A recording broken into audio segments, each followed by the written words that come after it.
Went from condos to Pop's house. On calls now bus routes.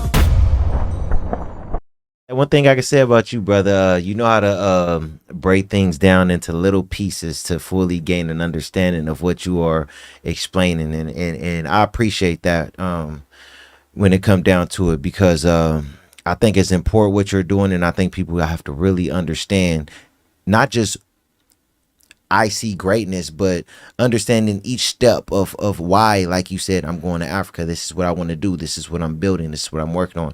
It's a great thing, brother. You know, so one thing that I always ask everyone as we get towards the end is, what does nothing or something mean to you?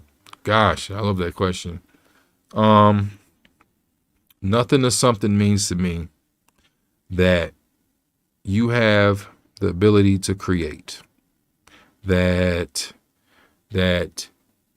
when you have nothing, you inadvertently have everything. When you have everything, you can create anything. So a lot of times we might think that we have nothing, right? But to somebody who has everything, that may be too much something to handle.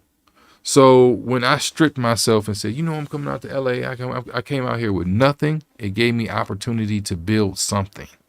You know, when you have nothing, it's like running with an anvil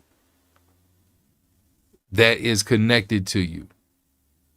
When you have nothing, it's like running with an anvil that is not connected to you. But when you have something, you gotta carry something. So in order to get to where you need to be, you need to experience nothing. So you have the ability to become an alchemist. In alchemy, you can turn nothing into something. Wow, that's beautiful, brother. That was beautiful, man. Don't you? I just love it. And that's why I love. Yeah. That's why I even love just seeing your pop up, man. Because it's motivational for me. It's like when you're doing nothing, you got the ability, you know, you can turn nothing into something. So it's like a piece of clay, right?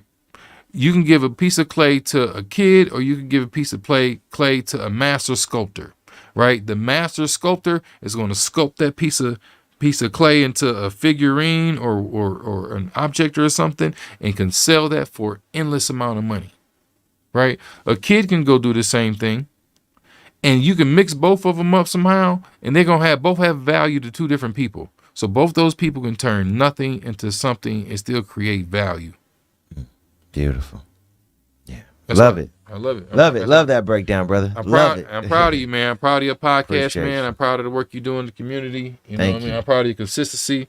You know what I mean? And that's one of the things that a lot of people do lack consistency. Yeah. You know what I mean? Consistency over a period of time, you know what I mean, will win in so many different ways. You know what I mean? Me just standing on the corner, pointing at cars, you know what I mean? Just focus on being consistent. Focus on doing something consistent.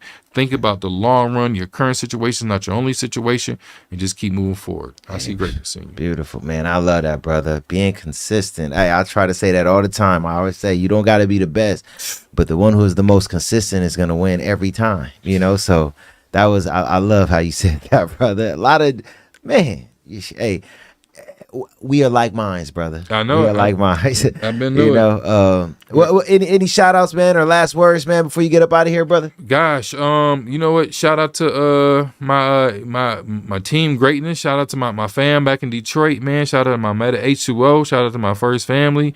Shout out to my Castec family, man. Shout out to my baby, my girl, my secretary. If it wasn't for her, you know, she makes everything happen behind the scenes for me. You know what I mean? It is my baby Crystal, man. Shout out to her so much, man. She if it wasn't for her, you know what I mean, I've dated multi-millionaire women, Miss Michigans, Miss Americas, Miss whatchamacallit. When I first got to LA, I even got engaged somewhere else. But when I prayed on certain prayers, you know, God sent me the right woman. And, you know, I met her, found her on Skid Row. And she didn't find her pop. She met her pops one time, just like I did, before I was 17. You know, I had the resources, found him, connected them. She just went back to Atlanta past weekend and spent the weekend with her. You know what I mean?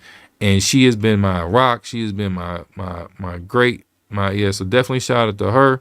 You know what I mean? She's been all over the world. We've been all over the world. You know what I mean? And like I said, she's from Compton, and her mom was on Skid Row. She was taking care of her mom. You know what I mean? And then now we've been all over the world. You know what I mean? Like I said, since I've been with her, man, we've gotten hundreds of thousands of dollars in credit and helping people and this and that, and been all over because of her. And I've dated multi-millionaire women who wouldn't even help me get a bank card. You know what I mean? But when you pray and ask the God to take certain people out, you trust me. Be thankful, because somebody better coming that's gonna replace them. Man, greatness, man. This is amazing, brother. I appreciate you, brother, for coming on the podcast and just telling your story. Love you, brother. Love you too, man. Thank you. I can see this is something that could, something that is going to start a long-lasting, relationship and friendship and brotherhood between us. And man, it's been nothing but a pleasure, today to have you here, brother. So it's been an honor. Yes. Your boy Paul P. Terrence, aka Greatness. Hey, we love you all. We out of here. We see greatness. I had to show